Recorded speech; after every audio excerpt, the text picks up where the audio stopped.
Assalamu alaikum. Welcome to my YouTube channel, The Chemist Guide, and I am your chemistry tutor. Today we will discuss about important questions to ask in exams.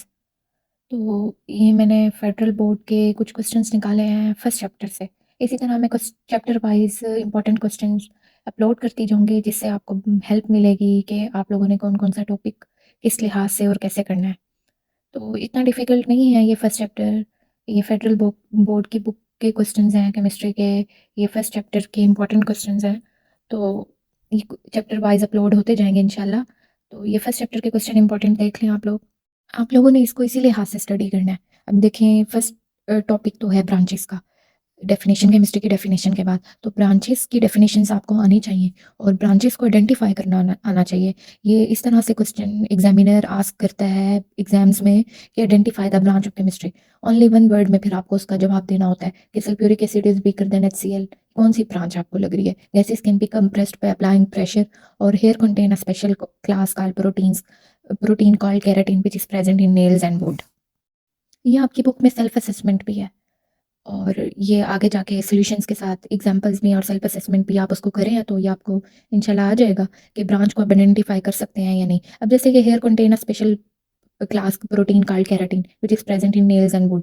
हम मतलब protein को अपनी body के अंदर यानी nails में या वुल में, अब नेल्स में अपनी स्टडी कर रहे हैं तो बॉडी में स्टडी कर रहे हैं, तो ये लिविंग ऑर्गेनिजम्स में स्टडी करना प्रोटीन को या केमिकल रिएक्शंस को, तो ये कहलाती है बायोकेमिस्ट्री। तो इसका आंसर होगा बायोकेमिस्ट्री। इस तरह से आपसे एग्जामिनर कोई भी क्वेश्चन पूछ सकता है। इसी तरह कोई भी ब्रांच दे सकता है और पूछ सकता है कि इसका आंसर क्या होगा, ये कौन सी ब्रांच है, आइडेंटिफाई करें। तो ऐसे क्वेश्चन एग्जामिनर आस्क करता है तो आपने ब्रांचेस की डेफिनेशंस और ब्रांचेस को आइडेंटिफाई आप लोग कर सकते हैं या नहीं, यानी आप उसको कंसेप्चुअल स्टडी करेंगे तो फिर आपको कोई भी स्टेटमेंट पढ़ते ही पता चल जाएगा कि ये हम कौन सी ब्रांच में स्टडी करते हैं। ये शॉर्ट क्वेश्चंस हैं। एग्जामिनर वैसे भी फर्स्ट चैप्टर को आपको शॉर्ट क्वेश्चंस के पॉइंट ऑफ व्यू से ही प्रिपेयर करना है, इससे लॉन्ग क्वेश्चंस नहीं आते इतने। तो ये हर स्टेटमेंट जो है 1 मार्क की होगी, 1 नंबर की होगी। आप बताएंगे उसका मतलब हर स्टेटमेंट का आंसर तो आपको 1 नंबर पूरा मिल जाएगा या 1 वर्ड में जो भी ब्रांच है, चाहे फिजिकल केमिस्ट्री, ऑर्गेनिक केमिस्ट्री है, इनऑर्गेनिक केमिस्ट्री है, या मतलब एनालिटिकल केमिस्ट्री है, इंडस्ट्रियल केमिस्ट्री है, न्यूक्लियर केमिस्ट्री है, एनवायरमेंटल केमिस्ट्री है। जो भी केमिस्ट्री की ब्रांच आपसे पूछी जा रही है, स्टेटमेंट को देख के आपको पता चल रहा है उसका आंसर 1 वर्ड होगा तो आपको फ़ौरन पता चल जाएगा और आपका आंसर वो करेक्ट होगा। ये फर्स्ट चैप्टर्स को आपने डेफिनेशंस और न्यूमेरिकल्स पॉइंट ऑफ व्यू से ही प्रिपेयर करना है कि आपको कोई भी क्वेश्चन पूछ लिया जाए तो आपको आंसर आता हो। या फिर आपको ये टॉपिक करना है जिस तरह मॉलिक्यूलर मास या फार्मूला मैसेज आपको निकालना आता हो, कि आपको जो मर्जी कंपाउंड दे दिया जाए और आप उसका फार्मूला निकाल सको। मॉलिक्यूलर मैसेज या फार्मूला मैसेज आपको पता होना चाहिए कैसे निकालते हैं। जितने भी एलिमेंट्स हैं जैसे कार्बन, ऑक्सीजन, नाइट्रोजन, हाइड्रोजन, जितने भी एलिमेंट्स हैं इन सब के एटॉमिक मैसेज को लेना है, पीरियोडिक टेबल से देखना है। समटाइम्स आपके पास पीरियोडिक टेबल होता है या एग्जामिनर आपको एटॉमिक मास दे देता है साथ, तो उनको जस्ट प्लस करना होता है और आपका एटॉमिक मास निकल आता है। तो आपको जो मर्जी कंपाउंड दे दिया जाए तो आपको उसका एटॉमिक मास पता हो या आता हो, या फिर आपको एग्जामिनर दे देता है साथ और आप उसका फार्मूला मैस या मॉलिक्यूलर मैस इजीली निकाल सकते हैं। अब जैसे कि फॉर एग्जांपल कैलकुलेट करना है इन 3 कंपाउंड्स का मॉलिक्यूलर मास या फार्मूला मास, और हर एक क्वेश्चन जो है ABC सब एक एक नंबर का होगा। ज़्यादातर एग्जामिनर इन तीनों का ही फार्मूला मास जो है पूछता है। तो यूरिया और अमोनियम नाइट्रेट का तो बहुत ज़्यादा पूछा जाता है। ये आपकी बुक से ही हैं दोनों कंपाउंड्स, और ये दोनों कंपाउंड्स जो हैं सेल्फ असेसमेंट से लिए गए हैं आपकी बुक से, मॉलिक्यूलर मास वाले टॉपिक की सेल्फ असेसमेंट से। और एग्जामिनर ये क्वेश्चन अक्सर पूछता है।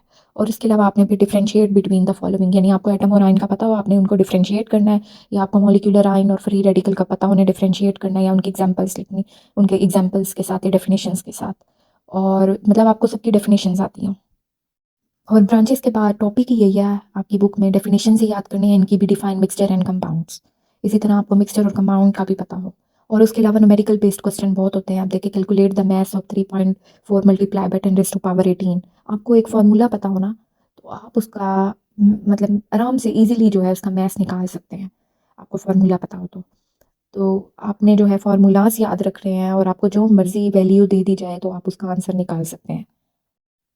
अब नेक्स्ट क्वेश्चन है कि डिफाइन द फॉलोइंग, कि आपसे एग्जामिनर ऐसे डेफिनेशन इस तरह भी पूछ सकता है कि एनालिटिकल केमिस्ट्री यानी कोई भी ब्रांच फ्री रेडिकल को डिफाइन करे या फिर रिलेटिव एटॉमिक मास को डिफाइन करे, इस तरह की डेफिनेशन भी पूछ सकता है। हर डेफिनेशन एक एक नंबर की होगी, आपको पता ही है कि शॉर्ट क्वेश्चन 3 मार्क्स का होता है।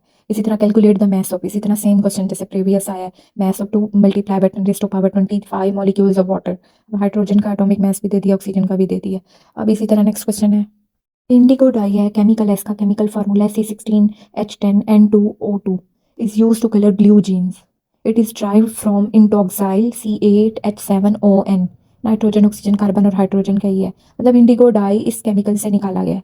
Calculate the molar masses of these compounds. आपको मैंने यही कहा कि आपको मैस निकालना आता हो तो आपने कैलकुलेट करने हैं इनके मैस। आपको जो मर्जी कंपाउंड दे दिया जाए तो आपको उसके मैस निकालना आता हो, यानी आपको मेथड सबका एक ही होगा, आपको वो सीखना है और फिर आप उसके थ्रू जो है किसी भी कंपाउंड का मैस निकाल सकते हैं। ठीक है, calculate the molar masses of these 2 compounds and write their empirical formulas. अब ये 3 मार्क्स का क्वेश्चन है। अब आपने इन दोनों का जो है मॉलिक्यूलर मास भी कैलकुलेट करना है। मॉलिक्यूलर मास कैलकुलेट करने के लिए हमें इनके एटॉमिक मास पता होने चाहिए। एटॉमिक मास ये देखें एग्जामिनर ने दे दिए हैं। कार्बन जो है का एटॉमिक मास 12 है, हाइड्रोजन का 1 है, ऑक्सीजन का 16 है, नाइट्रोजन का 14 है। इन सब के एटॉमिक मासेस को प्लस करना है और जितने हैं उनसे मल्टीप्लाई करना है। यानी कि कार्बन का एटॉमिक मास 12 है और उसके कितने कार्बन दिए हुए हैं 16, तो उससे उसको मल्टीप्लाई कर देना है। इसी तरह फिर उनको आपस में प्लस करके आपने उनके मैसेज निकाल लेने हैं। और आपको क्या एम्पिरिकल फार्मूला तो पता ही होगा, सबसे सिंपलेस्ट फार्मूला होता है। तो क्या ये इससे ज़्यादा सिंपलेस्ट हो सकता है? तो आपने जो है इसका सिंपलेस्ट फॉर्म भी लिखना है, सिंपलेस्ट रेशियो यानी एम्पिरिकल फार्मूला भी लिखना है। अगर ये इससे ज़्यादा सिंपलेस्ट नहीं हो सकता तो इसका मतलब इसका एम्पिरिकल फार्मूला यही होगा। एम्पिरिकल फार्मूला भी जो इनका मॉलिक्यूलर फार्मूला है, ये इन कंपाउंड्स का मॉलिक्यूलर फार्मूला यानी एक्चुअल फार्मूला है, असली फार्मूला है। अब आपने इनका एम्पिरिकल फार्मूला भी बताना है। आप लोग गेस करेंगे कि इसका एम्पिरिकल फार्मूला क्या होगा। अपनी प्रिपरेशन करने के बाद ना, जब फर्स्ट चैप्टर आप लोग प्रिपेयर कर लें उसके बाद इस सारे क्वेश्चंस को ना सॉल्व करें बैठ के और फिर देखें कि आपको कितने क्वेश्चंस आते हैं कितने नहीं आते और आपकी कितनी प्रिपरेशन है। इससे आपको अच्छे से आइडिया हो जाएगा। तो ये क्वेश्चन सारे आपको बहुत हेल्प करेंगे। ठीक है, अब इसका एम्पिरिकल फार्मूला आप लोग खुद निकालें, देखें कि ये सिंपलेस्ट हो सकता है या नहीं। फर्स्ट वाला तो सिंपलेस्ट हो सकता है, सेकेंड वाला नहीं हो सकता। खुद चेक करें आप लोग, क्योंकि फर्स्ट वाला 2 पे डिवाइड हो सकता है, सेकेंड वाला नहीं हो सकता। नेक्स्ट क्वेश्चन है इसी तरह, identify the branch of chemistry. अब ये देखिए 3 स्टेटमेंट्स दी हुई हैं। इन तीनों स्टेटमेंट्स की अब आपने आइडेंटिफाई करना है। अब आप देख ले, पहले ही मैं आपको थोड़ा सा बता देती हूँ। Sulphur dioxide is the major source of acid rain. Acid rain की बात आ गई है कि सल्फर डाइऑक्साइड SO2 पोल्यूशन जो है एसिड रेन की वजह से हो रही है। मेजर कास्ट जो मतलब एसिड रेन की मेजर कास्ट जो है SO2 है, सल्फर डाइऑक्साइड गैस है। तो ये क्या इन्वायरमेंट को पोल्यूट कर रहा है, तो इसका आंसर होगा इन्वायरमेंटल केमिस्ट्री। इसी तरह आपको स्टेटमेंट पढ़ के ब्रांच को जो है आइडेंटिफाई करना है। जब आपको ब्रांचेस की डेफिनेशंस और ब्रांचेस को आइडेंटिफाई करना आना चाहिए। फिर ये नेक्स्ट क्वेश्चन है, देखिए मॉलिक्यूलर मास कैलकुलेट करना है। Find the molecular mass of, अब ये डेढ़ नंबर का एक क्वेश्चन होगा। मॉलिक्यूलर मास कैलकुलेट करने के लिए हमें एटॉमिक मास पता होना चाहिए। अब ये कार्बन और हाइड्रोजन का एटॉमिक मास और ऑक्सीजन का एटॉमिक मास दे दिया एग्जामिनर ने। अब आपने इनको प्लस करना है, मल्टीप्लाई करना है और इनके जो 7 नंबर्स हैं उनके साथ और मॉलिक्यूलर मास फाइंड कर लेने हैं। तो इस तरह से एग्जामिनर आपको कोई भी कंपाउंड दे के जो है आराम से आपसे मॉलिक्यूलर मास पता लग कर सकता है। तो आपको मॉलिक्यूलर मास जो है कैलकुलेट करना आना चाहिए। सबका मेथड एक ही है और कंपाउंड डिफरेंट हो सकते हैं। अब आपको जब मेथड आता होगा तो आप किसी भी कंपाउंड का मॉलिक्यूलर मास इजीली निकाल सकते हैं। इसी तरह नेक्स्ट क्वेश्चन है, आपने डिफरेंसेस बताने हैं। राइट एनी 2 डिफरेंसेस, मतलब दो डिफरेंस बताने हैं आयन और फ्री रेडिकल के दरमियान और इनकी एग्जांपल भी देनी है। नेक्स्ट क्वेश्चन है, डिफाइन मॉलिक्यूलर मास और फार्मूला मास। अभी तक हम मॉलिक्यूलर मास कैलकुलेट करना सीख रहे थे पीछे, मतलब उससे क्वेश्चंस उसी से रिलेटेड थे। अब उनके डेफिनेशंस भी एग्जामिनर ने पूछ ली हैं। Molecular mass, formula mass, write an example of each, इनकी एग्जांपल्स भी बतानी है। उसके बाद नेक्स्ट क्वेश्चन है, न्यूमेरिकल है, the atomic mass of copper metal is 63.6 AMU। Calculate the mass of 3.5 moles of copper. आपने इसका मास कैलकुलेट करना है। नेक्स्ट है, ozone is a gas that stop UV radiations. Find the number of molecules. अब आपने number of molecules calculate करने हैं इन 3.5 moles of ozone gas. तो इस तरह से आपसे एग्जामिनर जो है कोई भी न्यूमेरिकल या आप मेथड आना चाहिए, आप कोई भी न्यूमेरिकल सॉल्व कर सकते हैं। नेक्स्ट क्वेश्चन है, when 1 mole of oxygen gas and 1 mole of oxygen atom है, why 1 mole of oxygen gas and 1 mole of oxygen atom. यानी ऑक्सीजन गैस और ऑक्सीजन एटम्स के डिफरेंट मैसेज क्यों होते हैं, कि आपने खुद रीजन आइडेंटिफाई करनी है।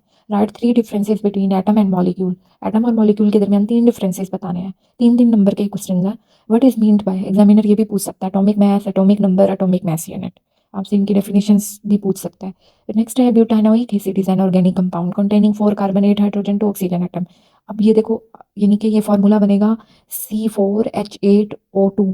तो इसका एम्पिरिकल फार्मूला और मॉलिक्यूलर फार्मूला बताना है। ब्यूटानोइक एसिड का उन्होंने बता दिया, जो उन्होंने बताया वो उसका मॉलिक्यूलर फार्मूला होगा, आपने उसको सिंप्लीफाई हो सकता है तो सिंप्लीफाई करके एम्पिरिकल फार्मूला बताना है। तो आपको मॉलिक्यूलर फार्मूला और एम्पिरिकल फार्मूला उसका भी पता होना चाहिए, और किस तरह मॉलिक्यूलर फार्मूला क्या होता है, वो सेल फार्मूला होता है, एम्पिरिकल फार्मूला उसकी सिंपलेस्ट फॉर्म होती है, तो ये आपको पता होना चाहिए। Molecular mass of glucose is 180 M, you calculate the mass of 1.5 moles of glucose. ये अब एक और न्यूमेरिकल है, इसको सॉल्व करने की कोशिश करें। आपने मास कैलकुलेट करना है 1.5 मोल्स ऑफ ग्लूकोज का। इसी तरह ये एक और क्वेश्चन है, फिर identify the branch of chemistry. Chemistry की ब्रांच आइडेंटिफाई करनी है इन तीनों स्टेटमेंट्स को पढ़ के, कि a chemist determine percentage composition of branch. आपको क्या लग रहा है इसको देख के कि कौन सी ब्रांच है? Student studies condensation of steam, एक स्टूडेंट जो है स्टडी कर रहा है कंडेंसेशन स्टीम की। A doctor observe reaction of medicine in body. Again आपको क्या मतलब इनको पता पढ़ के क्या लग रहा है कि कौन सी ब्रांच होगी? जैसे doctor observe reaction of medicine in body, एक डॉक्टर ने आपकी बॉडी के अंदर रिएक्शन ऑब्जर्व किया मेडिसिन का, इसका मतलब आपकी लिविंग बॉडी के अंदर कोई ना कोई केमिकल प्रोसेस होगा उस मेडिसिन के जाने से, तो वो डॉक्टर ने ऑब्जर्व किया है, इसका मतलब ये बायोकेमिस्ट्री है। अब लॉन्ग क्वेश्चन भी इसी से ही आते हैं, वही जो आपके शॉर्ट हैं उसी से ही लॉन्ग बनते हैं, अगर बनते हैं तो। वैसे तो बनते नहीं है, बहुत रेयर है, बहुत कम इधर से लॉन्ग क्वेश्चंस आते हैं, लेकिन अगर आते हैं तो यही आते हैं, डिफाइन द फॉलोइंग। मतलब आपको पूरे चैप्टर से डेफिनेशंस तो याद करनी ही करनी है। Relative atomic mass, free radical mass number, molecular and formula mass, ये वही लॉन्ग बना हुआ है। यानी कि ये 5 नंबर का लॉन्ग होगा। आपको पता है लॉन्ग क्वेश्चन के 2 पार्ट्स होते हैं। 10 मार्क्स का लॉन्ग क्वेश्चन होता है, 5 नंबर का एक लॉन्ग होता है, 5 नंबर का दूसरा, ए बी पार्ट होते हैं। तो 2 पार्ट्स में से एक पार्ट ये होगा 5 नंबर का। तो ये 5 डेफिनेशंस पूछी गई है, हर डेफिनेशन 1 नंबर की होगी। तो लॉन्ग क्वेश्चन अगर बना तो इस तरह से आपसे डेफिनेशंस पूछी जा सकती हैं। ये वही डेफिनेशंस ही हैं जो पीछे शॉर्ट में भी पूछी गई हैं। तो आपको वही पूरे चैप्टर से डेफिनेशंस ही याद करनी है as a long point of view से भी।